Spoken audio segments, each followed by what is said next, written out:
Bonjour mes frères et sœurs, on va commencer par le premier chant. C'est rare, on commence par le deuxième.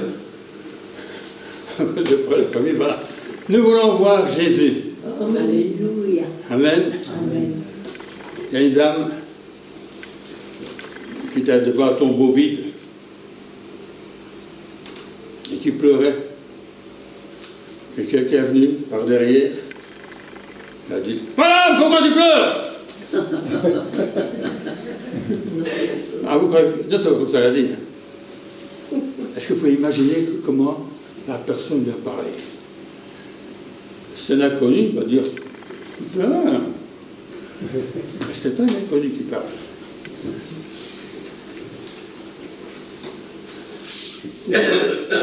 Et pourquoi pleures-tu en fait? Il y a des chrétiens qui pleurent. Pourquoi pleures-tu? Et puis la dame est paumée. Je viens voir, Jésus n'est pas là. D'accord? Il n'est pas là. Les anges avaient déjà dit à d'autres femmes, mais pourquoi cherches-tu parmi les morts celui qui est vivant? Il n'est pas là. Amen. D'accord? Qui cherche-tu? Cherche Jésus. On l'a pris. Il n'est pas là. Et moi je veux Jésus. Dites-moi où vous l'avez mis. Et je vais chercher parce que je veux Jésus. Je veux prendre Jésus. Je vais le ramener chez moi, Jésus. Je veux Jésus. Amen. Vous voulez quoi? Vous voulez Jésus ce matin? Est-ce que vous voulez Jésus? Le tombeau est vide. Mais quelqu'un m'a dit, Marie. Je ne sais pas quel accent. C'est dommage qu'on n'a pas quand même quelqu'un qui a fait un enregistrement sonore pour entendre la voix de Jésus, le timbre de sa voix, son cœur qui parle et qui appelle à cette femme qui est toute en tristesse, Marie. Au son de sa voix, reconnaît qui c'est. C'est Jésus. C'est Jésus. Mais ne me touche pas. Mais je veux être touché. Et c'est la chanson qu'on va chanter d'ailleurs. Nous voulons voir Jésus, le toucher, l'entendre. On veut la voir. Amen. Il est là. Il t'appelle ce matin. Amen. Il t'appelle. Amen.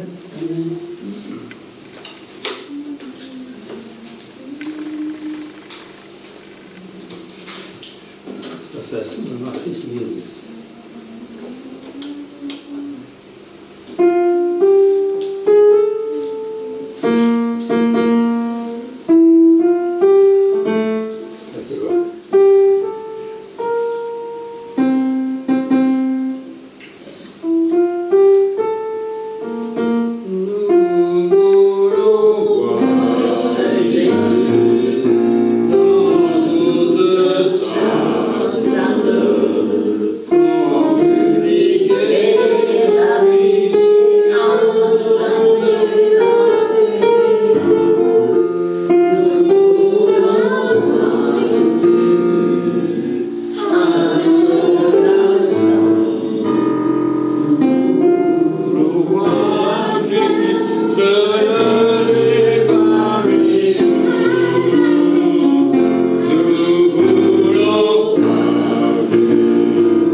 à pleurer ce matin.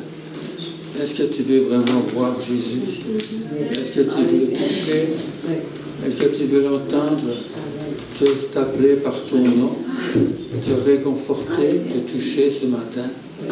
Merci Seigneur Jésus de bénir ce moment ensemble, que puisse descendre parmi nous. Et comme Paul disait aux Éphésiens, que l'Esprit de Dieu ouvre les yeux de votre cœur afin que vous puissiez voir la puissance qui est là en vous déjà. Merci Seigneur Jésus de nous bénir ce matin dans ta maison. Amen. Amen. Alléluia. Amen.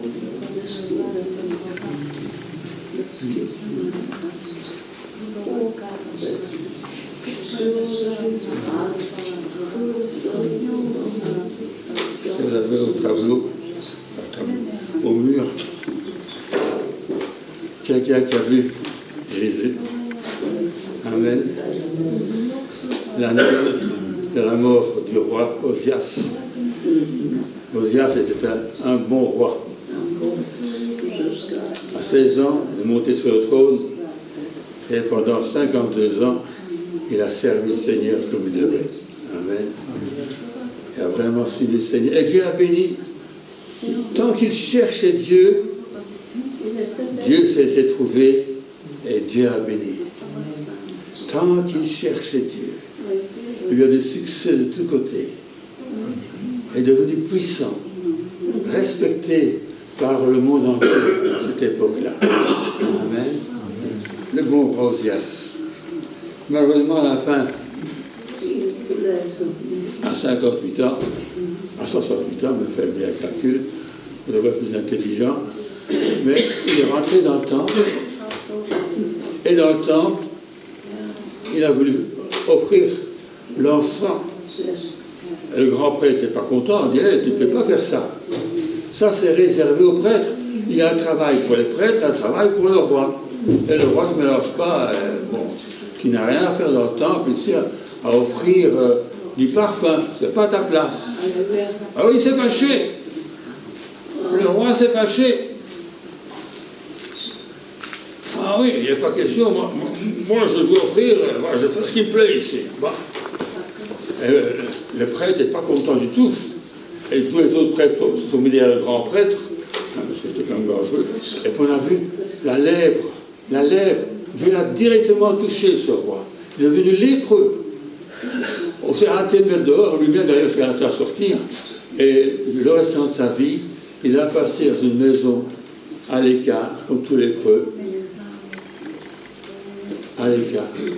Et c'est son fils Jotham qui a pris la place de roi en son absence. Amen. Ça, c'est l'histoire. Hein? Bon. Et puis après quelques temps, il est mort. Il est mort sans visite. Il est mort tout seul. Un pécheur abandonné, si on peut dire. Un roi à cause de son péché. Séparé. À cause de la lèpre. Oui. Je comprends Esaïe qui est un peu choqué.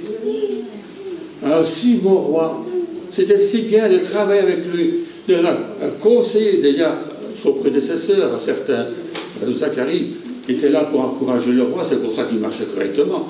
Mais quand il est devenu fort, quand il est devenu puissant, ça lui montait à la tête. Ça lui montait à la tête. D'accord? Et finalement, Dieu l'a frappé. Il a frappé tout bon serviteur qu'il avait été. Donc à la mort du roi Osias, il est toujours appelé le roi, c'est appelé en fonction. Esaïe est bien sûr un petit peu triste, c'est normal. Jotham est là, il le remplace. C'est un beau roi aussi, Jotham a régné moins longtemps. Et il a eu l'occasion. Chose curieuse, Esaïe a prophétisé pendant le règne de ces deux rois-là. Mais dans la Bible, on voit le premier verset, du temps du roi, Ézéchias, Esaïe, le prophète, a témoigné. Puis, il prophétise, on n'entend plus parler d'Osias, on n'entend plus parler de Jotham, jusqu'à sa mort, au chapitre 6. Amen. Je vous laisse lire les chapitres entre les deux. Ce n'est pas du tout le caractère du Rosias quand il était bon. C'est le caractère du peuple quand il est mauvais. Il est absolument mauvais. C'est malheur, malheur, malheur, malheur. Tout ce qu'Isaïe pu dire. Voilà, un bon chapitre. D'accord? L'année du roi, la mort du roi Osias. Je suppose qu'Isaïe se trouve dans le temple. Et dans le temple, je vis le Seigneur assis sur un trône très élevé. Alléluia. Vous êtes ici, vous voyez, un trône très élevé. C'est plus haut que le plafond. Hein. Il voit un trône très élevé. Amen. Alléluia. Et les pans de sa robe remplissaient le temple. Béni soit Dieu. Béni soit Dieu. D'ailleurs, il écrit la gloire. Mais ici, pour Isaïe, c'est un pan de sa robe qui remplit le temple. Des séraphins se tenaient au-dessus de lui, au-dessus du trône, il y a les séraphins. Ils avaient chacun 6 ailes, dont ils se couvraient la face, 2 dont se couvraient les pieds, et 2 dont ils se servaient pour voler. Amen. Et ils criaient l'un à l'autre. Ils disaient, Saint, Saint, Saint, l'Éternel des armées, toute la terre est pleine de sa gloire. Mais pas seulement le temple. Amen. Le son d'abord de leur voix, le son de leur voix était tel que les portes, les poteaux des portes tremblaient. D'accord? On ne peut pas imaginer que la voix de ces anges était telle que ça vibrait, que le temple tremblait. Amen. Et subitement, c'est rempli de fumée. Comme dans le tabernacle, quand c'était l'inauguration, comme pour l'inauguration du temple, où le serviteur de Dieu ne pouvait pas servir, ne pouvait pas entrer dans le temple ou dans le tabernacle, parce que la gloire de Dieu remplissait la pièce. Amen. La gloire de Dieu, ce n'est pas juste les pans, mais c'est la gloire, la fumée qui remplissait. Amen. En plus que, ce qui est étonnant, c'est que Dieu n'a pas dit un mot. Les seuls qui parlent sont les anges. Lui, il a vu, mais il n'a pas entendu ce que Dieu a dit. Il ne pouvait pas entendre. Parce qu'il y avait un obstacle qui l'empêchait d'entendre. Une sorte de cataracte. Amen. Alors je dis, malheur à moi. Il avait dit assez. Tout un chapitre, malheur, malheur aux ivrognes, malheur à ceux-ci, malheur à ceux qui achètent des maisons, malheur, malheur, malheur. Maintenant, il n'y a plus malheur pour vous. Là, quand il voit le Seigneur, il dit, malheur à moi. Malheur à moi. Malheur à moi. Parce qu'il y a un problème. Moi qui parle aux autres, j'ai les lèvres impures, comme le peuple. Je peux critiquer le peuple, mais moi j'ai les mêmes lèvres.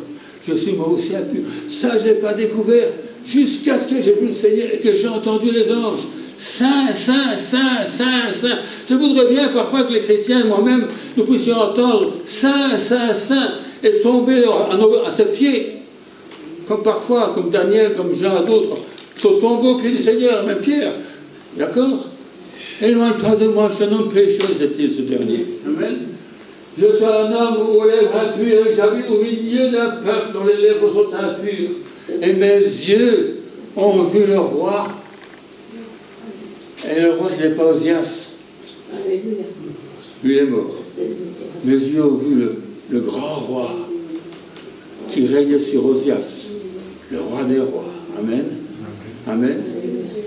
Et quand il a vu le roi, il s'est vu lui-même. Amen. Et alors, il a entendu la voix de Dieu. Alors, et seulement alors, j'ai entendu la voix du Seigneur qui disait, qui enverrons-nous, Gabriel? Non, je trouve que c'est pas ça. Mais là, le séraphin volant vers moi, tenant la main une pierre ardente, qu'il avait prise sur l'autel avec des pincettes. Vous voyez, bon, il est dans le temple, il y a l'autel qui est là, Il y a un ange qui est au-dessus du trône, il descend, il vient prendre avec la pincette de graisse, une pierre ardente de charbon, et touche les lèvres. C'est ça, purifie tes lèvres. Maintenant que tes lèvres sont pures, tu devrais l'entendre.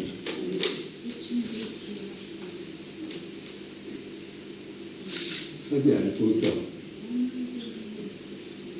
C'est ça, toucher tes lèvres, l'iniquité est enlevée, et ton péché est expié.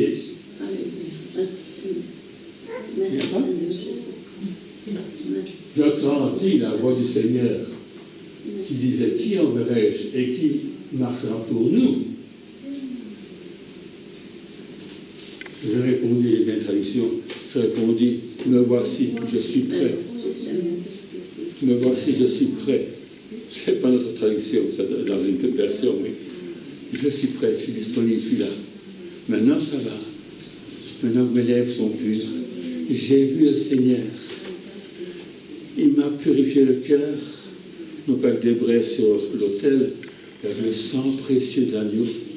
Et maintenant, je peux entendre. Amen. Maintenant, j'entends. Beaucoup de chrétiens disent: je voudrais bien entendre Dieu me parler, je voudrais bien que Dieu me parle. Mais il y a parfois un mur entre lui et vous. Amen. Pas qu'on n'est pas sauvé, mais il y a un problème. Il y a quelque chose de purifié. Amen. Quelque chose de mis en ordre dans votre vie. Amen. Et l'homme, Ésaïe, a été touché par la grâce de Dieu. Et du coup, nous pouvons entendre Dieu qui parlait. Qui enverrai-je? Qui enverrons-nous? Qui marchera pour nous? Ésaïe entend la voix de Dieu. Cette fois-ci, il ne voit pas. Il ne fait pas que le voir, il entend. Contrairement à Job. J'avais entendu, maintenant je vois. Lui, il a vu avant d'entendre. Il n'a que ça. Et le Seigneur va lui parler. Ça, il parle. Et donner tout un programme. Alors, Seigneur, c'est vrai. Nous sommes devant toi ce matin. Nous voulons que tu ouvres nos yeux. Nous avons peut-être besoin de connaître, de nous approprier cette vérité que Dieu est saint, saint, saint, et que ça hurle dans nos oreilles. Dieu est saint, Dieu est saint, Dieu est parfait. Et nous, on est loin de l'être, mais heureusement, le sang de Jésus qui nous purifie de tout péché. Le sang de Jésus qui nous fait libre entrer dans la présence de Dieu. Et ce matin, nous sommes là, te demandons encore pardon si nécessaire, et que tu te révèles au cœur et que tu mettes le doigt là où il faut mettre le doigt, afin que nous puissions ôter ce qui nous empêche de t'entendre ce matin, et que nous puissions entendre ta voix, et pas seulement la voix des anges, mais que nous puissions entendre ta voix, et connaître ton plan, ton programme, tes projets pour nous. Merci de nous bénir ce matin, Seigneur, à travers ces chants, dans le nom de Jésus. Amen. Amen. Amen. J'ai beaucoup parlé. Vous avez bien chanté. On va laisser la place à notre frère Thiago ce matin, qui nous fait la joie de nous chanter de tout son cœur. Amen. Ce que Dieu a mis sur son cœur. Amen. Des beaux chants. Alors, ils sont en français. Amen. Je vous propose de l'écouter chanter, ainsi que la chorale portugaise qui est parmi nous. Amen. Et après, vous pourrez chanter en français, pas vous faire concurrence, mais vous pouvez aussi essayer de chanter en portugais. Hein? Que Dieu te bénisse, frère. Quelle joie de t'avoir avec nous. Nous allons célébrer Jésus-Christ, nous allons chanter. Nous allons chanter en portugais, mais je sais que c'est aussi en français. Ceux qui peuvent chanter en français chantent aussi avec nous. Notre Dieu est tellement puissant. Amen. Les langues des hommes ont les capacités de dire exactement la puissance de Dieu. C'est pour cela que je demandais que quand nous chantons, essaye un peu de t'immerger, de t'immerger dans ce qui est en train de chanter. en regardant toute sa créature, il est tellement grand. Amen. Tellement grand. Senhor meu Deus, quanto é maravilhado,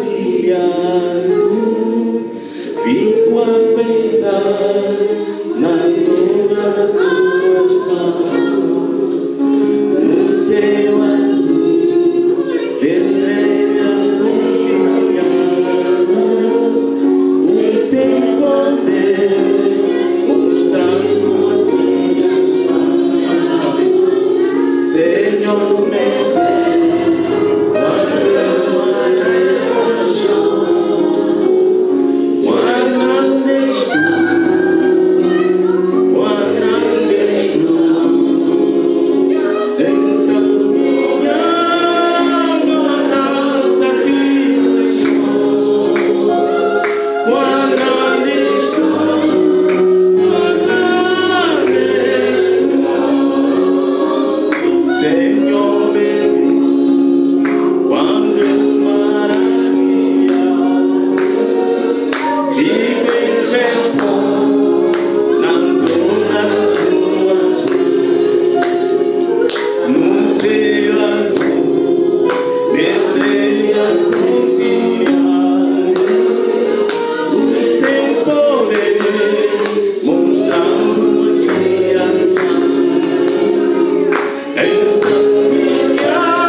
le nom de Jésus est le nom le plus élevé. Tout ce qui a un nom Ne résistez pas devant le nom de Jésus. Et ce Jésus-là, il est parmi nous. Sa présence est ici. Il est là avec nous. Jésus,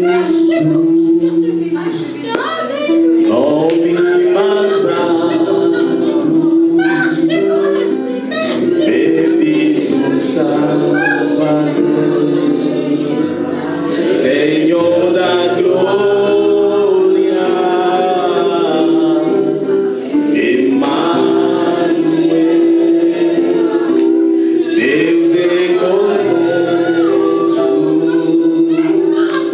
Pai eterno, palavra viva. Canta comigo, Jesus. Jesus, nome mais alto, bendito Salvador, Senhor da glória, Emmanuel, Deus é conosco, Pai eterno, palavra viva. Canta comigo, Emmanuel. Emmanuel,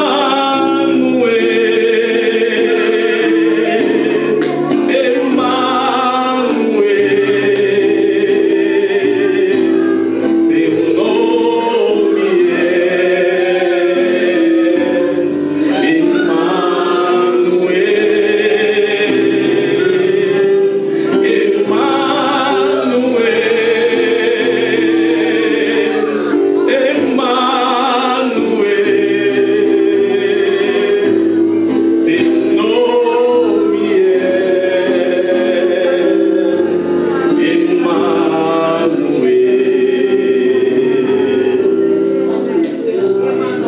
Cristo, nome mais alto, Salvador nosso, glorioso Senhor, Emmanuel, Deus é conosco, fonte de vida, Cordeiro de Deus, Emmanuel,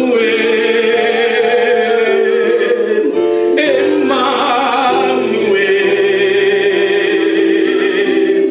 seu nome é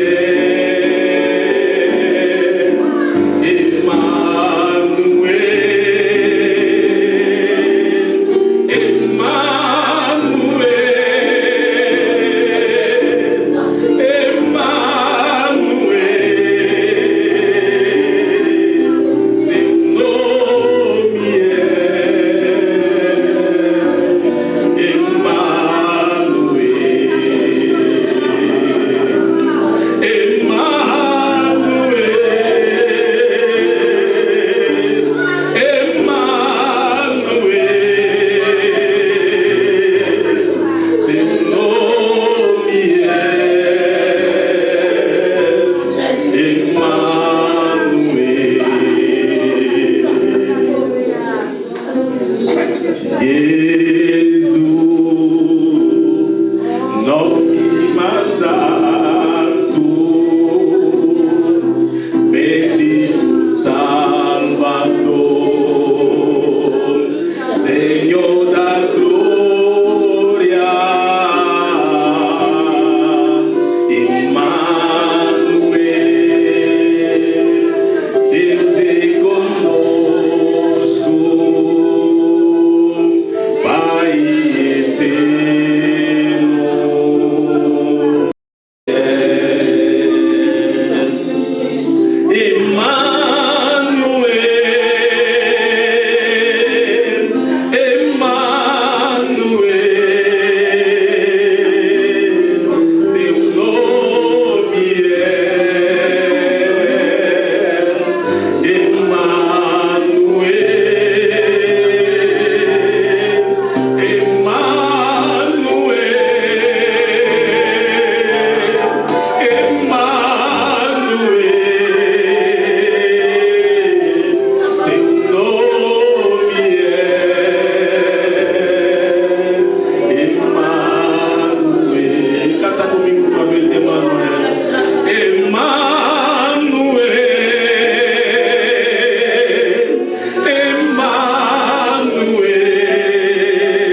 Merci Seigneur pour ton sang versé, d'avoir racheté nos péchés, tu as délivré du diable, Seigneur, de nos péchés. Merci par le sang d'agneau, tu as fait de libre entrée dans ta présence, dans ta présence, Seigneur, d'entrer dans ta présence, dans un temple, dans le ciel même.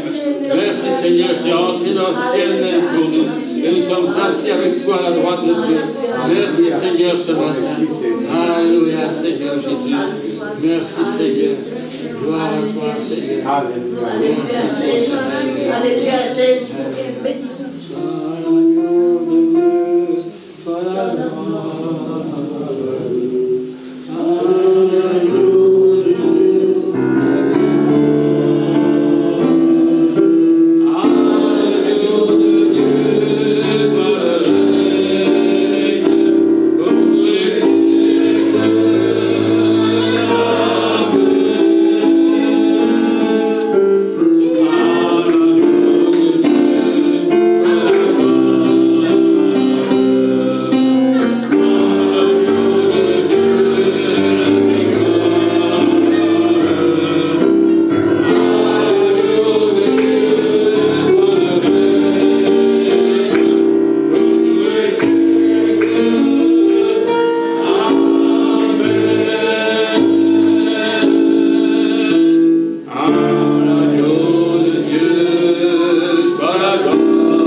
Alléluia, alléluia, alléluia.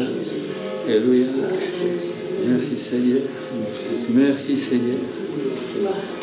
À côté de ce que j'avais dit tout à l'heure, il y a un autre passage à peu près similaire. Il est dans Ézéchiel. Mais qu'est-ce qu'on lit dans Ézéchiel, premier chapitre? Ça commence comment le livre d'Ézéchiel?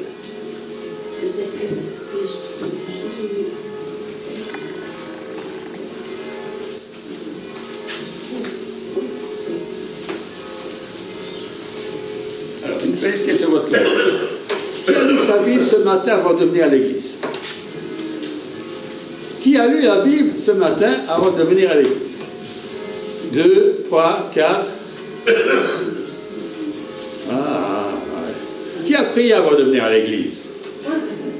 Un peu plus, c'est déjà mieux. C'est déjà mieux. Qui a prié pour le pasteur avant de venir à l'église? 3, 4. Qui est-ce qui a prié pour les malades avant de venir à l'église?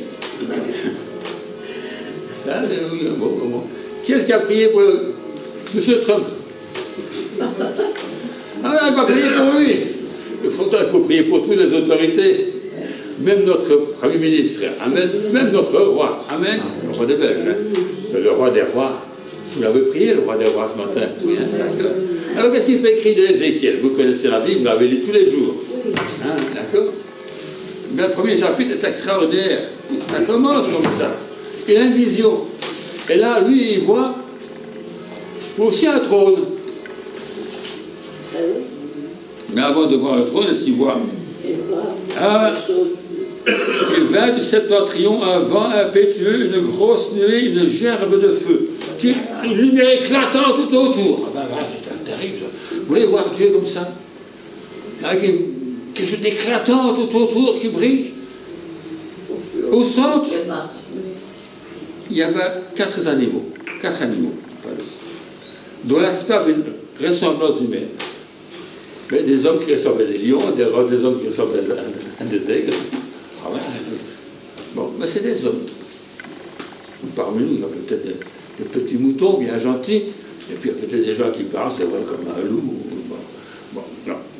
Il y avait 4 hommes en tout cas. Après ces 4 animaux, dont l'aspect avait une ressemblance humaine, chacun d'eux avait 4 faces, vous voyez, 4 animaux. On ne sait pas combien de séraphes, en parenthèse, chez Isaïe. Mais il y a 4 animaux, 4 faces, 4 ailes. Séraphes en ont combien? Voilà, hein? 6. Hein? Parce qu'on en a besoin pour 2 pour voler, mais ici il y a 4. Hein? Et certaines ailes étaient jointes l'une à l'autre. Et ils allaient tout droit devant eux. Alors il explique l'affaire. Bon. On va laisser tomber les aspects, sauf que chacun marchait droit devant soi, dit-il au verset 12, ils allaient où l'esprit, je ne sais pas pourquoi on a mis un petit E, où l'esprit les poussait à aller. Il y avait un esprit qui poussait ces animaux à aller dans une certaine direction. Et tantôt c'était là-bas, tantôt c'était par là. Et ça allait droit dans cette direction-là. Poussé par l'esprit.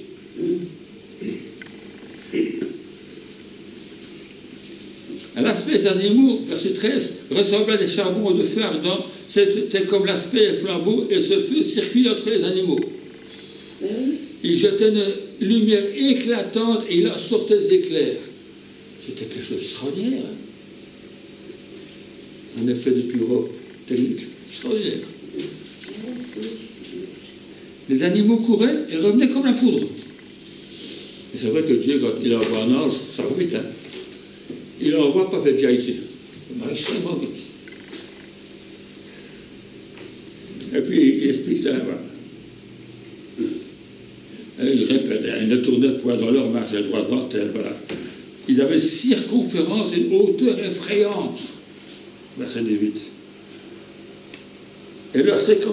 Et à leur circonférence, les 4 roues étaient remplies d'yeux tout autour. 4 yeux. 4 roues, pardon. Quand les animaux marchaient, les roues cheminaient à côté d'eux. Donc vous imaginez, moi je vois un carrosse, hein. D'accord? Il y a, bon, 4 côtés, les roues, quand les piliers avancent, les roues avancent aussi. Si les animaux par là, les roues vont par là, et voilà. Bon, voilà. Et puis qu'est-ce qu'il y a tout au-dessus? Il y a une plaque. C'est pas une plaque, c'est plus grand que ça. Hein? Au-dessus de la tête des animaux, verset 22, pardon.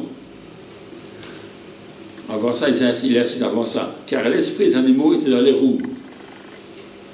Communicatif. D'accord? L'esprit des animaux était dans les roues. Donc quand les animaux allaient par là, les roues allaient par là aussi. C'est le même esprit qui poussait.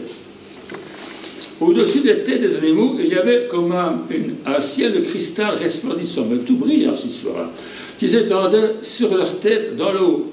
Sous le ciel, leurs ailes étaient droites l'une contre l'autre, et ils avaient chacun d'eux qui les couvrait, chacun d'eux qui ouvrait leur corps. J'entendis le bruit de leurs ailes. Il ne fallait pas être sourd, hein, c'est pas compliqué à entendre. J'entendais le bruit de leurs ailes quand ils marchaient, pareil au bruit de grosses eaux. Voilà la voix du Tout-Puissant. Vous voulez entendre la voix du Tout-Puissant? Parfois, petit murmure, comme pour le livre, mais pas toujours. Quand il s'arrêtait, c'était un bruit tumultueux comme celui d'une armée. Quand il s'arrêtait, ils laissaient tomber leurs ailes, et ça faisait un bruit qui partait du ciel et étendu sur leur tête. Et qui aboutissait certainement à là où se trouve Ézéchiel. Lorsqu'ils s'arrêtaient, ils laissaient tomber leurs ailes. Amen. Au-dessus de tout ça, il y a une forme de trône, comme une figure d'homme placée dessus en haut. Je vis de leur impoli, etc. Voilà. C'est l'aspect de l'arc en ciel, dans la nuit. Voilà. Il dit, à cette vue, je tombais sur ma face et j'entendis la voix de quelqu'un qui parlait. Quelqu'un va parler, Ézéchiel. Il y avait une vision du Tout-Puissant extraordinaire. Amen. Sur sa Cadillac, d'accord. Tu vois comme un fou, je lui paraît ça de l'épître, de la prophétie, parce qu'on voit tout ça comme un bloc. Dieu, les animaux, tout ça, bien sûr les images des animaux, on ne va pas les détails non plus. Dieu était là. Amen. Chapitre 10, il n'est plus là. Après, il n'est plus là du tout. Il revient qu'au dernier chapitre. À cause des péchés des gens. Amen.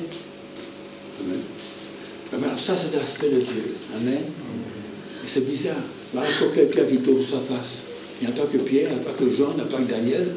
Quand il voit Dieu, il tombe sur leur face. Et quand il voit la grandeur, la majesté, la puissance, l'éclat, la magnificence, nous voulons voir Dieu dans tout son éclat. Vous voulez vraiment voir Dieu dans son éclat? Ce serait formidable. Oui, je comprends que les gens ont peur et qu'il faut que Dieu vienne et parfois tape gentiment sur l'épaule. Ne crains pas, ce n'est que moi. Ce n'est que moi. Mais quelle grandeur, quelle splendeur, que c'est formidable. Amen. Et dire qu'on peut entrer dans la présence de Dieu. Amen. Alléluia. Et ce matin, nous sommes là pour louer le Seigneur de tout notre cœur. Je vous assure, les anges n'ont pas beaucoup entendu ce matin. Vous étiez tellement estomaqués par la grandeur de Dieu, il n'a pas osé ouvrir la bouche. Pourtant, vous pouvez louer le Seigneur. Vous avez toute liberté. Vous entrez librement dans la présence de Dieu. Il n'y a pas besoin de le parterre.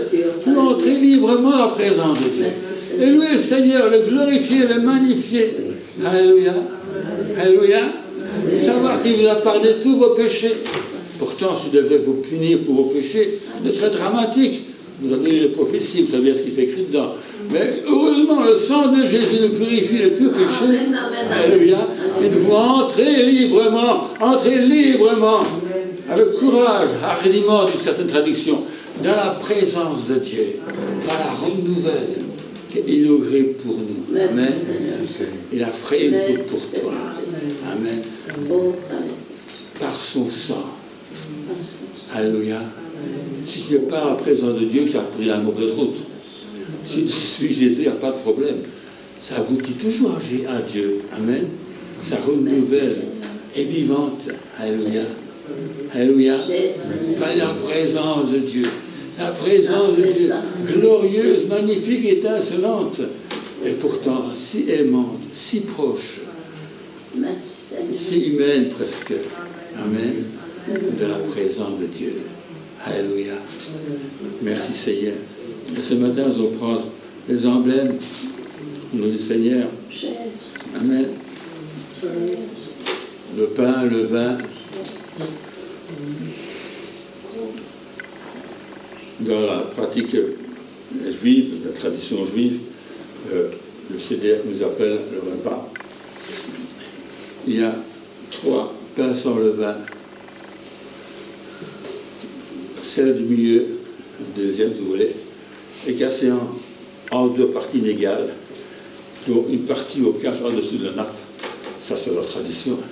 Mais ce qui est intéressant, c'est que depuis, avant Jésus-Christ peut-être, on appelle ce morceau de pain-là Efekumen.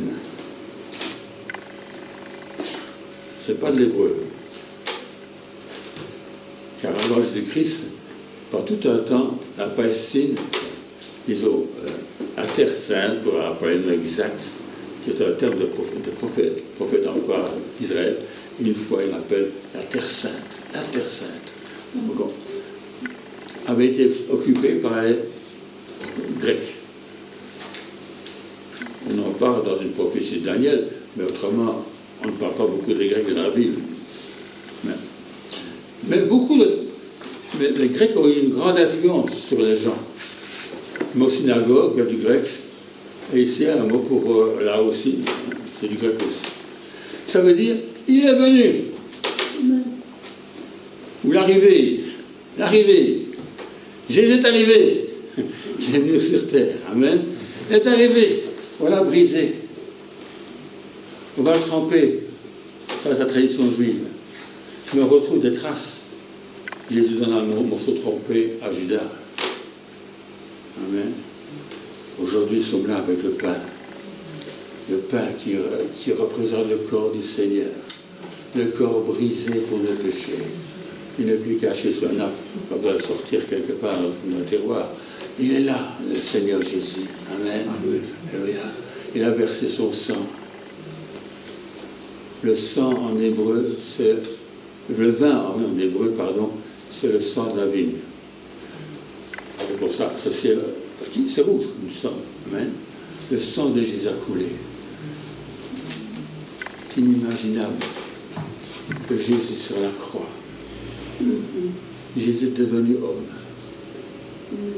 Et puis il était jusqu'à la croix. Là, la croix l'a cloué sur la croix. C'est à toi, on dit, c'est pour ne plus qu'il bouge, pour ne plus qu'il puisse guérir les gens. On a attaché ses pieds pour ne pas qu'il puisse bouger non plus, aller voir les gens. Sans pas empêcher de le bouger, bien sûr. Mais le sang coulé. Le sang coulé. Et tu viens à la croix. Tu viens à la croix tel que tu es. Et là, le sang de Jésus qui coule de ses plaies, de sa tête, de son dos acéré, de son côté, de ses mains, de ses pieds, qui coule de partout jusqu'à vider son corps de tout son contenu, de tout le liquide. Le sang coule. Et j'ai envie du sang, de l'eau, Seigneur, qui coulait sur la personne qu'il a, sous le sang de l'agneau. Seigneur, nous étions pécheurs, nous étions sales, tu as pris notre péché à la croix, et ton sang nous a couverts, nous a lavés de tout péché. Ce sang divin, ce sang éternel en quelque sorte, tu l'as livré pour nous. Et aujourd'hui, c'est par ce sang qu'aujourd'hui, comme si nous étions nous-mêmes un sacrificateur, qui entrions dans la présence de Dieu portant le sang de Christ dans nos bras. Le sang de l'agneau. Seigneur, c'est avec le sang de l'agneau que nous entrons dans ta présence ce matin. Le sang de Jésus qui nous purifie, le sang d'une nouvelle alliance. Une alliance basée sur l'Esprit de Dieu, une alliance basée sur la foi, une alliance basée sur la grâce et la puissance de Dieu. Ce matin, nous entrons dans la présence de Dieu, couverts par le sang de Jésus qui fait notre robe sale, qui la change en une robe blanche pour la gloire de ton nom. Merci Seigneur Jésus. Merci Seigneur. Alléluia. Amen. Alléluia. Merci Seigneur. Oh, merci Seigneur. Merci Seigneur, le sang de Jésus nous purifie de tout péché. Merci pour ce contact, cette communion qu'on a avec Dieu ce matin. Merci Seigneur. Merci Seigneur. Tu blanchis, tu purifies, tu ôtes le péché. Tu ôtes le péché. C'est pas seulement que tu pardonnes ton péché, mais ce péché qui tient jour après jour esclave, il est ôté, il n'est plus ton maître. Tu es libre, non pas seulement la condamnation, mais libre de péché, libre de ton péché. Alléluia. Merci Seigneur, tu es un homme nouveau, une femme nouvelle, par le sang de Jésus. Et nous te louons ce matin, Seigneur Jésus. Merci Seigneur. Alléluia. Amen.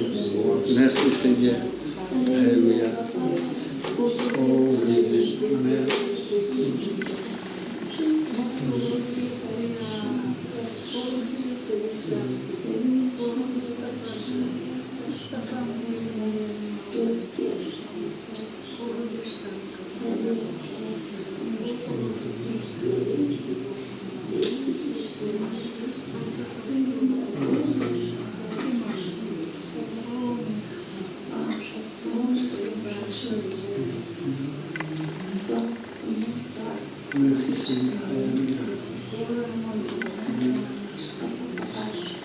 Merci Seigneur que chacun s'examine soi-même et qu'ainsi prenne du pain et du vin. Dans le nom de Jésus. Amen. Alléluia.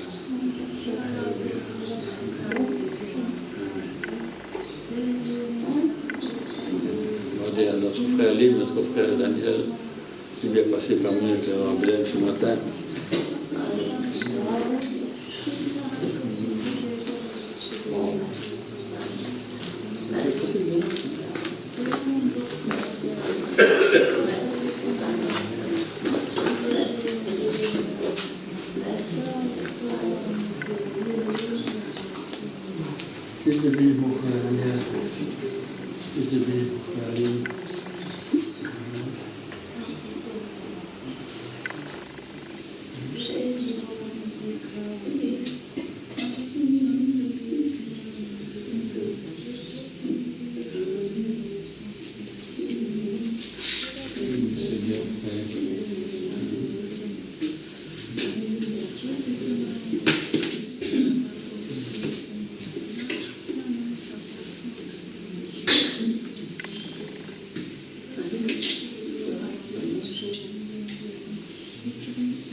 Tu m'as sauvé.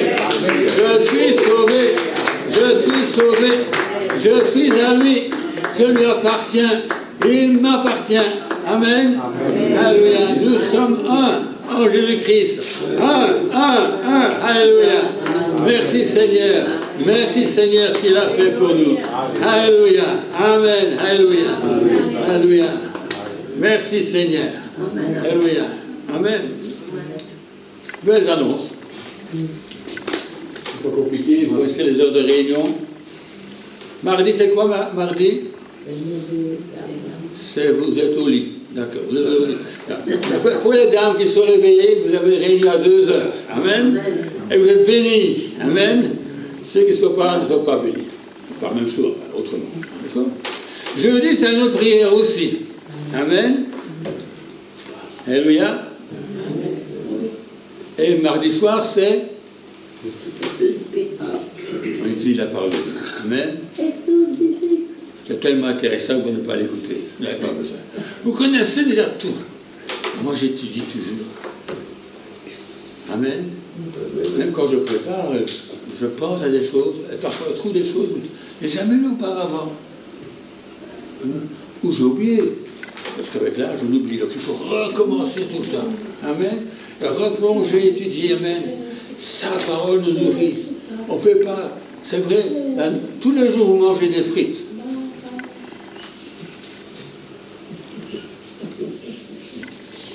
Tous les jours, vous lisez Psaume 23. Et quand je vous demande la question, qu'est-ce qu'il y a dans le Psaume 24? Vous ne savez pas. Il y a longtemps plus, le Psaume 24. Il faut lire régulièrement la parole de Dieu. C'est une nourriture. Vous ne pouvez pas rester tout en petit lait. Vous devez grandir. Et à un moment donné, manger, rogner des os. Et avoir des côtelettes. Amen. Une bonne mâchoire, une bonne denture. C'est nécessaire. Et à l'étude biblique, c'est pour ça. Amen. Pour connaître la parole de Dieu. Comment est-ce qu'on résiste aux tentations? En disant, il est écrit. Parce que vous savez ce qu'il fait. Et le Saint-Esprit vous rappelle les choses. Il vous rappelle ce que vous avez lu. Vous n'avez pas lu ou entendu, vous ne savez pas vous le rappeler. Mais le Saint-Esprit parle. Amen. L'étude biblique. 7 heures. Mais si l'heure ne vous convient pas, vous voulez avoir une étude biblique, à 6 heures du matin, il faut changer un petit peu, peut-être s'arranger pour vous. D'accord? Ça, c'est le mardi. Dimanche prochain, c'est spécial. Qu'est-ce qu'il y a dimanche prochain? Il y a des baptêmes. Amen. Amen. On est toujours content de voir des baptêmes. Amen. Alléluia. Le Seigneur est content aussi. Amen. Le diable pas, ça fait rien. Amen. Et puis le dimanche, ça dimanche. Alors, plus tard, le 21, donc 15 jours après, on aura une assemblée générale à la fin du culte. Amen. Légalement, on doit faire ça tous les années, mais à cause de la maladie de mon petit-fils, etc. Et puis, on ne sait jamais qui est membre de l'Église. Donc là, je vous demande quand même, si c'est possible, que j'ai votre nom, votre adresse, et en tout cas vos numéros de téléphone. Je n'ai pas à votre date de naissance pour ne pas vous gêner. D'accord? Parce que, je ne sais pas. Vous me dites, est-ce qu'il était là ce matin? Ben, Gilles, il y avait ça. Il y a une dame que je ne connais pas. Moi, d'accord? Elle dit, qui est-ce qui est membre? Qui est-ce qui est membre de l'Église? Tout le monde va lever la main. Hein? Parce que vous êtes tous membres de l'Église de Christ. Mais voilà, pour la loi belge, je peux être membre aussi de l'Église locale. D'accord? Donc là, tu es membre de l'Église en général, mais on a besoin de gens qui soutiennent, il faut se le dire, par leur présence, par leur fidélité, l'Église locale. Amen. Ça, c'est le 21 juin. Alors, je crois que c'est tout ce qu'il y a comme annonce importante. Dans vos prières, je sais bien, vous venez jeudi soir pour prier, c'est à ce moment-là qu'on fait la réunion générale avec toute la liste de prières. Mais vous avez une petite pensée pour mon frère Ken, qui n'est pas bien du tout, et son époux doit subir les conséquences. Ce sera avec plaisir que vous pouvez prier Dieu, parce que Dieu entend la prière. Amen. Vous dire, pas que l'Église prie, bien sûr que non. Et pourtant, si. Parce que Paul dit quelque part que je vous serai rendu grâce à vos prières. Donc les prières des Corinthiens, je crois que c'était, avaient de l'effet. En plus des prières de Paul pour lui-même, l'église de Corinthe priait pour lui. Amen. Il priait quand il était en prison. Certains faisaient plus que les Philippiens. Ils lui envoyaient des cadeaux, etc., pour l'aider un petit peu. Priez les uns pour les autres. Amen. Voilà. Donc, si vous pensez à mon frère Ken, vous pouvez penser et prier pour lui. Amen. Il y a beaucoup d'autres, bien sûr, mais je donne tous les détails le jeudi soir. Amen. Parce que le dimanche matin, c'est le culte, c'est pas notre prière. Là-bas. On va laisser la place à notre frère Philippe. Nous sommes contents, c'est lui, normalement. Voilà. C'est pas moi. Là, voilà. Là, le plaisir à voir parmi nous. Amen. Alléluia. Oui, elle est contente, Elisabeth. Parce que pendant tout un temps, on n'a pas vu Philippe à l'église. Il n'était pas trop bien. Ça peut arriver, hein? Merci Dieu qu'il est là. Ah oui, merci Dieu qu'il est là. Amen. Merci Seigneur. Que Dieu le bénisse. Amen.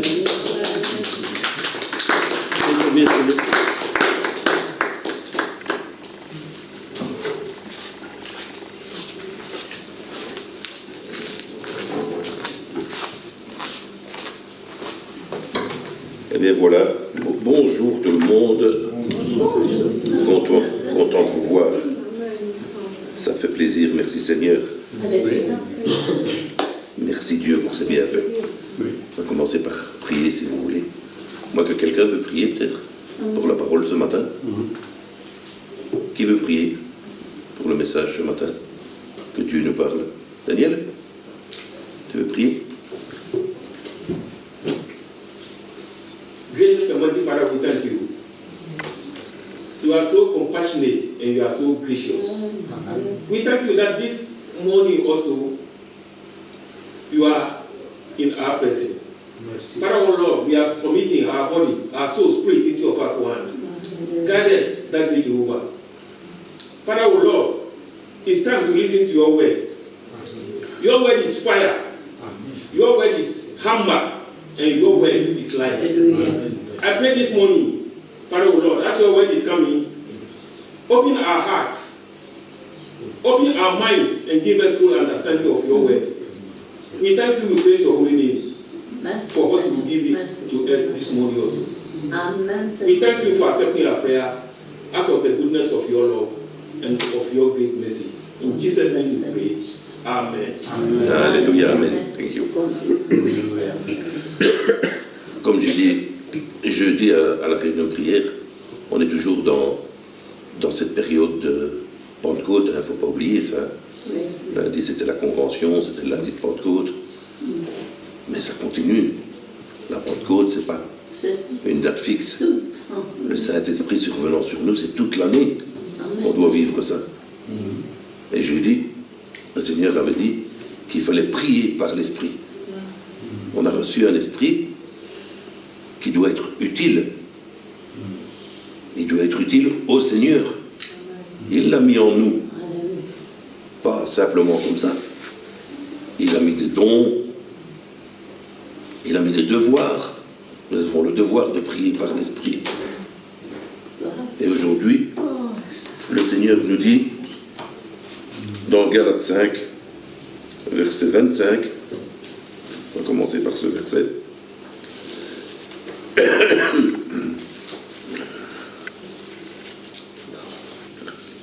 Si nous vivons par l'Esprit, marchons aussi selon l'Esprit. Voilà notre façon de devoir être quand on a reçu l'Esprit du Seigneur. La Bible dit, hein, ce n'est plus moi qui vis, c'est Christ qui vit en moi. Alors si nous vivons par l'Esprit, nous devons avoir une marche par l'Esprit. Tout le monde doit voir que j'ai l'Esprit du Seigneur en moi, par la façon que j'ai de marcher, de parler, de dire les choses. Et on l'a dit ce matin, nous tous qui avons reçu l'Esprit, et que ce n'est plus vous qui vivez, mais que c'est Christ qui vit en vous. Il a fait de nous des pierres vivantes. Il a fait de nous un corps, une église, un temple. Et tous ensemble, nous formons le temple de Dieu. Parce que Jésus nous a amenés à Dieu. Dieu voit ses enfants, mais Jésus, il vient, il dit à son Père, me voici, et ceux que tu m'as donnés. Et je n'en ai pas perdu un seul. Ils sont tous là pour former le temple de Dieu. Et mon corps est le temple du Saint-Esprit. Et une pierre, plus une pierre, plus une pierre, plus une pierre. On ne va pas parler de la pierre angulaire aujourd'hui, mais sur cette pierre angulaire, posée, forme le temple de Dieu. Il y a des grandes pierres, il y a des petites pierres, mais elles sont toutes utiles. Vous êtes des pierres utiles au Seigneur. Et nous devons marcher par l'Esprit en tant que pierres vivantes. Jésus a fait de nous des pierres vivantes. Et dans le temps, déjà, les hommes, les rois bâtissaient des temples à la gloire de Dieu. Avec, comme dans le temple, un lieu saint, un voile, un autel pour le sacrifice. On va lire d'ailleurs, si vous voulez, dans le premier livre des Chroniques.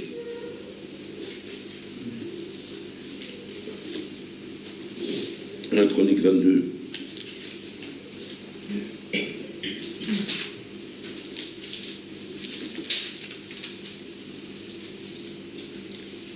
Et au verset 5, David est avancé en âge, mais il veut contribuer à la construction du temple. Et David disait, mon fils Salomon est jeune et d'âge faible, et la maison qui sera bâtie à l'Éternel s'élèvera à un haut degré de renommée et de gloire dans tout le pays. C'est pourquoi je veux faire pour lui des préparatifs. Et David fit beaucoup de préparatifs avant sa mort. Frères et sœurs, le temple a commencé par mon corps, le temple du Saint-Esprit, mais le temple que nous devons construire pour Dieu ensemble doit être magnifique, de renommée, à la gloire de Dieu. Amen. Le temple que nous faisons ensemble doit se voir dans tout le pays. Il bâtissait un temple de grande renommée et de gloire. Voilà, frères et sœurs, ce que nous devons être ensemble et individuellement. Un temple glorieux pour Dieu. Si je marche par l'Esprit, je dois me laisser conduire par l'Esprit pour pouvoir marcher par l'Esprit, pour être un temple glorieux pour Dieu. Voilà pourquoi je suis sur terre. C'est tout ce qui compte. Marchez par l'Esprit si vous vivez par l'Esprit. D'abord, il faut vivre. Accepter que Jésus vit en moi. Et que ce n'est plus moi qui vis. Il faut accepter ça. On l'a chanté ce matin, il est au-dessus de tout, il est grand, il est glorieux. Et malgré tout, son esprit vit en moi. Et si je vis seulement après, je marche. Comment pourrais-je marcher sans l'esprit de Jésus? Je marcherai comme les gens de dehors, comme le monde. C'est pas plus compliqué que ça. Mais nous avons l'esprit. et nous devons en faire bon usage et être à la gloire de Dieu. Dans la première épître de Pierre,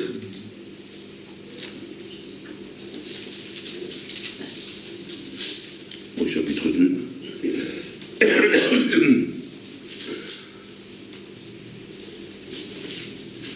et au verset 3.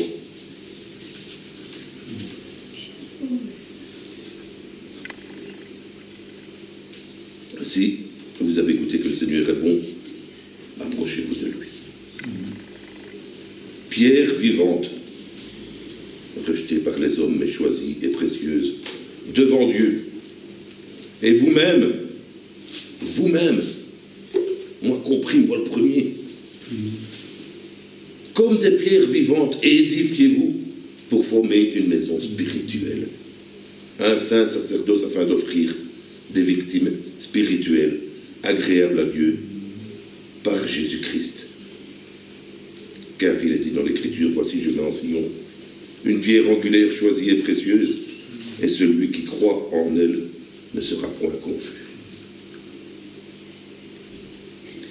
Afin de former une maison spirituelle. Comment peut-on avoir une maison spirituelle sans l'Esprit? Comment pouvons-nous bâtir une maison spirituelle sans l'Esprit de Dieu? Afin d'offrir des victimes spirituelles. Dans le temps, il y avait le temple, le lieu saint, le lieu très saint, le voile qui nous séparait de la présence de Dieu. Aujourd'hui, c'est fini ça. C'est fini. Alléluia. C'est fini, le voile a été déchiré du haut jusqu'en bas. Quand Jésus a dit tout est accompli. Et nous entrons dans la présence de Dieu pour apporter des victimes spirituelles. La louange est une victime spirituelle. L'adoration est une victime spirituelle. Un sacrifice de louange, un sacrifice d'adoration qu'on ne peut faire que si on a l'Esprit de Dieu en nous. Encore aujourd'hui, des gens ne veulent pas s'approcher de Dieu, alors que Jésus a ouvert une route merveilleuse. Vous avez tous pris du pain et du vin. C'est ça qu'il a fait à la croix, Jésus. Maintenant, nous avons des robes blanches devant Dieu, parce qu'elles sont lavées dans le sang de Jésus. Et non seulement ça, il nous a purifiés, justifiés, sanctifiés. Et il nous permet de nous approcher de Dieu, parce qu'il a voulu verser son esprit en nous. Quel Seigneur merveilleux. Il n'a pas voulu nous laisser tout seuls. Je ne vous laisserai pas orphelins. Une puissance surviendra sur vous. Une puissance, frères et sœurs. Nous avons la puissance de bâtir un temple à la gloire de Dieu. Voilà ce qui doit aussi occuper nos prières. Nous prions pour tout. On l'a encore entendu ce matin. Mais prions pour nous, pour chacun d'entre nous, pour que je sois à la gloire de Dieu, que je sois digne de pouvoir faire partie de ces pierres vivantes qui bâtissent un temple pour Dieu.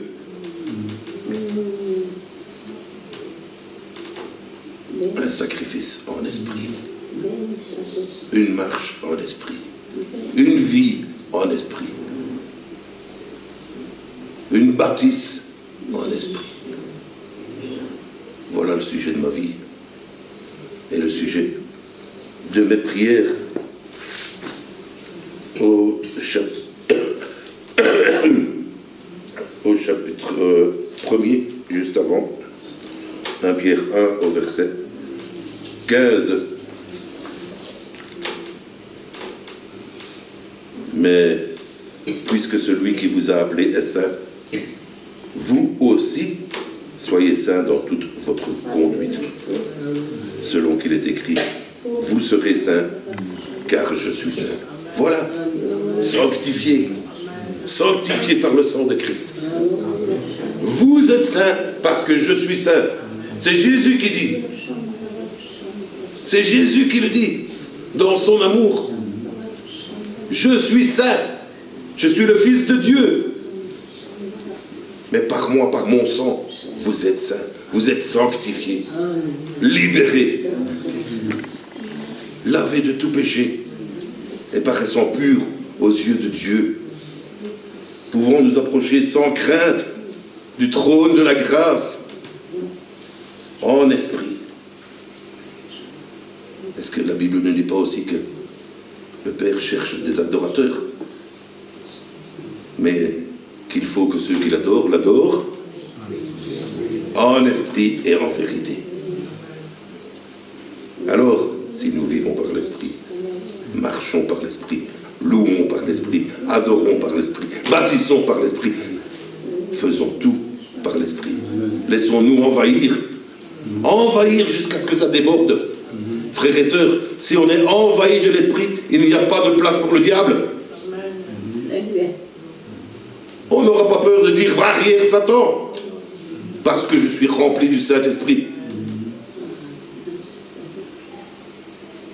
Et quand je suis rempli du Saint-Esprit, je suis vraiment dans la paix et la joie. Pas la paix et la joie que donne le monde, mais la paix et la joie que Jésus procure. Alléluia. J'espère que c'est votre cas ce matin. Que vous soyez remplis du Saint-Esprit. Et que ça puisse se voir. Pas seulement ici. Ici, on vient à l'église, on est tout joyeux. Et puis après, on sort. Non, rempli du Saint-Esprit. Où que j'aille, quoi que je fasse, je suis rempli du Saint-Esprit. Et ce n'est plus moi qui vis. C'est Christ qui vit en moi. Marcher avec crainte. C'est pas marcher avec peur. Hein. Ou quoique, marcher avec peur de déplaire à Dieu. Ça oui. Craindre, c'est craindre de déplaire à Dieu. Alors je veux marcher par l'esprit. Parce que si je ne marche pas par l'esprit, je déplais automatiquement à Dieu. Et est-ce que je suis digne de faire partie du temple? Je prie, je prie, je prie sans cesse pour être toujours rempli du Saint-Esprit. Et à ce moment-là, je pourrai prier par l'Esprit pour tous les sujets qu'on a entendus. Alléluia. Amen. Ça va être trop long aujourd'hui. Dans la première épître aux Corinthiens, au chapitre 3.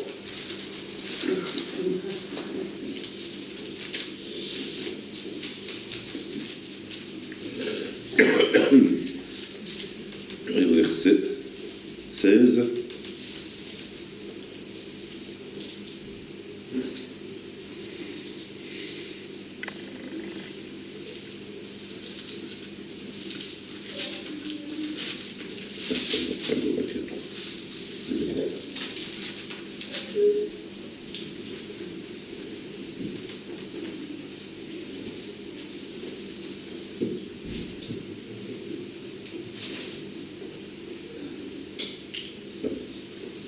Ne savez-vous pas que vous êtes le temple de Dieu et que l'Esprit de Dieu habite en vous? Et si quelqu'un détruit le temple de Dieu, Dieu le détruira. Car le temple de Dieu est saint et c'est ce que vous êtes. Ne savez-vous pas que votre corps est le temple de Dieu, que vous êtes le temple de Dieu, et que l'Esprit de Dieu habite en vous? Comment pouvons-nous vivre ou marcher si nous n'avons pas ce corps avec Dieu, l'Esprit de Dieu, en nous? Que peut me faire l'homme? On peut essayer de nous faire du mal, mais l'Esprit de Dieu est plus fort, va détruire l'ennemi. Celui qui veut s'attaquer au temple, toucher au temple de Dieu, il sera détruit. Parce que c'est un esprit de puissance que nous avons reçu. Pas un esprit de timidité, un esprit de puissance qui nous fait marcher de l'avant. Comme on a entendu ce matin. Devant, devant, devant. Vers le ciel, vers le but. Je cours vers le but, devant, devant. Mais avec l'esprit, rempli de l'esprit. Alléluia. Souvenez-vous que vous êtes le temple de Dieu. Alors il ne faut pas attrister le Saint-Esprit. Il faut être digne d'être le temple de Dieu, de ne pas lui déplaire dans notre marche, dans notre vie. Faisons attention à ce que nous regardons, où nous allons, ce que nous écoutons, ce que nous disons. Faites attention. Mais laissez-vous guider par l'Esprit pour savoir quelle est la volonté de Dieu à votre égard. Voilà ce que dit le Seigneur. Demandez à l'Esprit, quelle est ta volonté pour moi, Seigneur? Qu'est-ce que je peux faire pour toi? Où dois-je aller? Quand? Comment? À qui dois-je parler? Qu'est-ce que je dois dire? Mais soyez toujours remplis de l'Esprit. On va au chapitre 6 de toujours de Corinthiens, au verset 19. Ne savez-vous pas que votre corps est le temple du Saint-Esprit qui est en vous, que vous avez reçu de Dieu et que vous ne vous appartenez point à vous-même, car vous avez été rachetés à grand prix. Alors glorifiez donc Dieu dans votre corps et dans votre esprit qui appartiennent à Dieu. Voilà, c'est presque un résumé. C'est presque un résumé. Ne savez-vous pas que votre corps est le temple du Saint-Esprit, que vous avez reçu de Dieu? Il y a eu l'ascension. Jésus est monté au ciel. Et puis Dieu a déversé son esprit. Il a peut-être fallu attendre 10 jours, mais Dieu a déversé son esprit.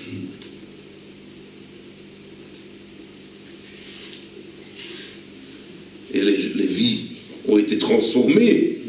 Parce que les gens étaient même étonnés de ce qui se passait. Ils sont venus voir.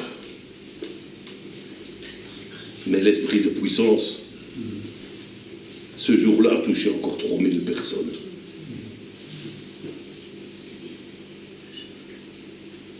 Et ne croyez pas que c'est vous qui amenez quelqu'un à l'église ou qui amenez quelqu'un au Seigneur.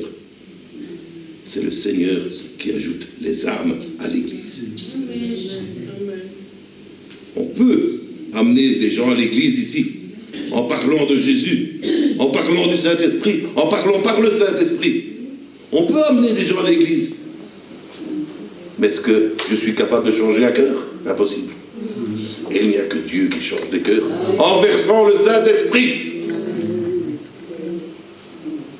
Cet esprit de puissance, de gloire. Vous ne vous appartenez plus à vous-même. Quand vous avez donné votre vie à Jésus, Jésus il a donné sa vie pour nous. Et nous devons donner notre vie pour lui. Alors si je donne ma vie à Jésus, forcément je ne m'appartiens plus. Si je donne un cadeau à quelqu'un, je ne vais pas aller le reprendre. C'est son cadeau. Dieu nous a fait un cadeau en versant son esprit en nous. Est-ce que je vais rendre à Dieu l'esprit? Non, non, non. Non. Merci. Merci, gloire à Dieu. Gloire à Dieu dans les lieux très hauts. Parce que je suis rempli de son esprit et je vis. Et non seulement je vis maintenant, mais j'ai la vie éternelle. Souvenez-vous que vous avez la vie éternelle qui n'a pas de fin et que ce sera une vie merveilleuse en sa présence. Alors en attendant qu'il revienne, ayons une marche par l'Esprit. Soyons remplis de son esprit. Montrons que nous sommes chrétiens, croyants, appartenant à Jésus. Disons-le, n'ayons pas peur. Parce que vous avez été rachetés à grand prix. Alors, dans votre corps, par l'Esprit, glorifiez donc Dieu. Voilà ce qui importe. Que Dieu soit glorifié. Peu importe où que j'aille, quoi que je fasse. Même si je vais faire mes courses, je peux encore louer Dieu. Si je roule en voiture, je peux louer Dieu. Si je prends le bus, je peux louer Dieu. Que mon corps, que mon âme, par l'Esprit, rende gloire à Dieu. Amen. Alléluia. Dans la deuxième épître aux Corinthiens,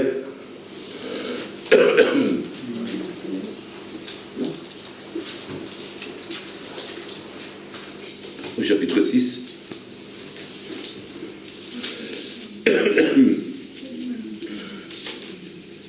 et au verset 16,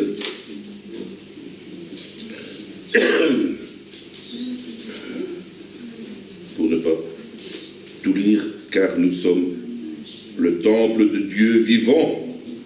Comme Dieu l'a dit, j'habiterai et je marcherai au milieu d'eux. Je serai leur Dieu, ils seront mon peuple. Nous sommes le temple du Dieu vivant. Jésus est mort, mais bien plus, il est ressuscité. Il vit à jamais. Nous sommes le temple du Dieu vivant. Et l'Esprit qui est en nous habitera avec nous, marchera au milieu de nous. Qu'est-ce qui nous donne la force de louer Dieu? Qu'est-ce qui nous donne la force de marcher dans ce corps? L'Esprit. L'Esprit du Dieu vivant. Voilà ce qui fait ma force. Et alors le Seigneur nous guidera. J'habiterai et je marcherai au milieu d'eux. L'Esprit nous aide, frères et sœurs, dans notre faiblesse. Il va nous enseigner, il va nous fortifier, il va nous guider. Mais tout pour la gloire de Dieu. Ce sera toujours pour la gloire de Dieu. Vaine gloire que celle de l'homme. Quelle perte! Mais quelle couronne déposerons-nous au pied du Seigneur quand il reviendra? Quelle sera ma couronne? Une couronne de gloire. Parce que je veux rendre gloire à Dieu par Jésus-Christ, par son Esprit. C'est tout ce qui compte. Épître aux Éphésiens, au chapitre 2, verset 19. Non, pas.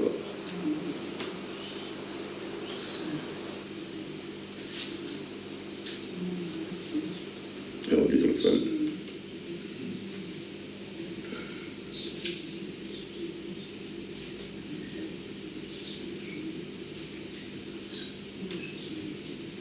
Ainsi donc, vous n'êtes plus des étrangers, ni des gens du dehors, mais vous êtes concitoyens des saints, gens de la maison de Dieu.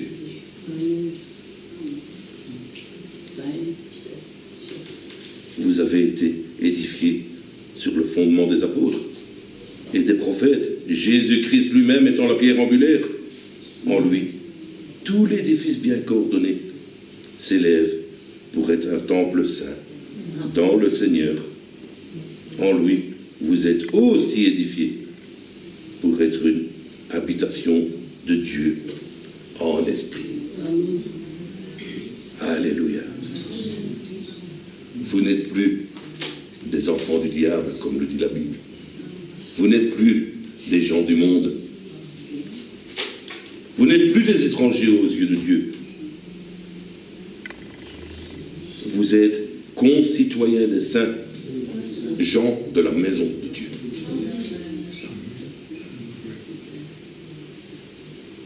Concitoyens, c'est habiter avec. Nous habitons avec les saints parce que nous pouvons entrer dans la maison de Dieu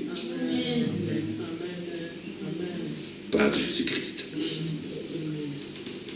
Lui qui est la pierre maîtresse, sur qui il faut se baser. Mettez votre vie sur cette pierre, sur ce roc.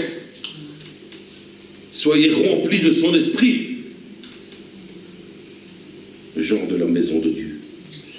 Vous avez été édifiés pour être une habitation de Dieu en esprit. Mon temple est le corps du Saint-Esprit, on l'a lu. Laissez Dieu vous remplir de son esprit pour être une habitation pour lui, en esprit et en vérité. Et je vais terminer par l'Épître aux Colossiens, au chapitre 3.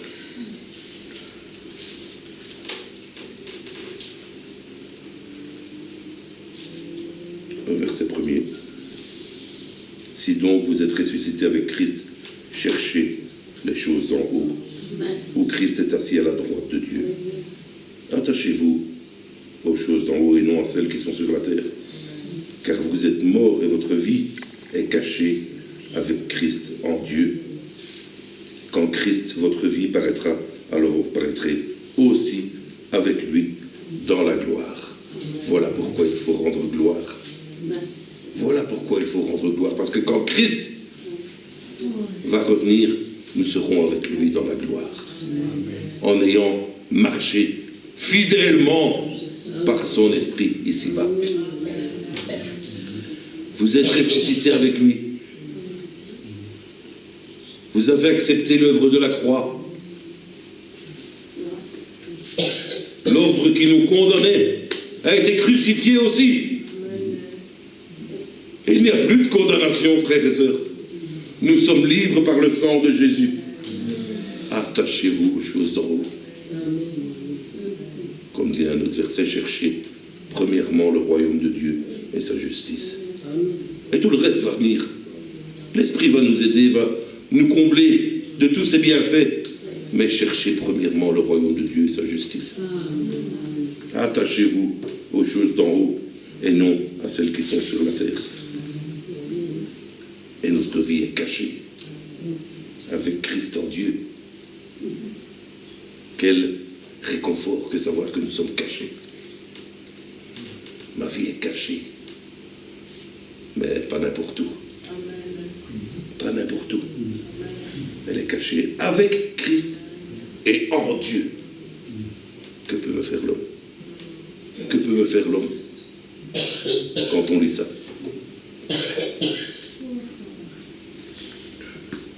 Quand Christ, votre vie, voilà, Christ, votre vie, quand Christ, votre vie, celle qu'on vit maintenant, et celle qu'on va vivre avec lui pour toujours viendra, on sera avec lui dans la gloire. Amen. Amen. Je prie que le Seigneur vous remplisse tous du Saint-Esprit, que vous soyez bénis, bénis, glorifiez Dieu dans vos membres, glorifiez Dieu dans votre esprit, glorifiez Dieu dans votre vie. N'oubliez pas qu'on ne forme qu'un, que nous ne sommes qu'un. Si un souffre, tous souffrent. Mais si un se réjouit, tout le monde se réjouit. Alléluia. Que le Seigneur vous bénisse. Et le Seigneur confirme la parole par des miracles qu'il a accompagnés. Amen. Amen. Amen. Eh bien, que Dieu vous bénisse. Bon appétit. Mangez pour moi. Merci pareillement. Ah, c'est gentil, je mange pour toi. Que Dieu vous bénisse.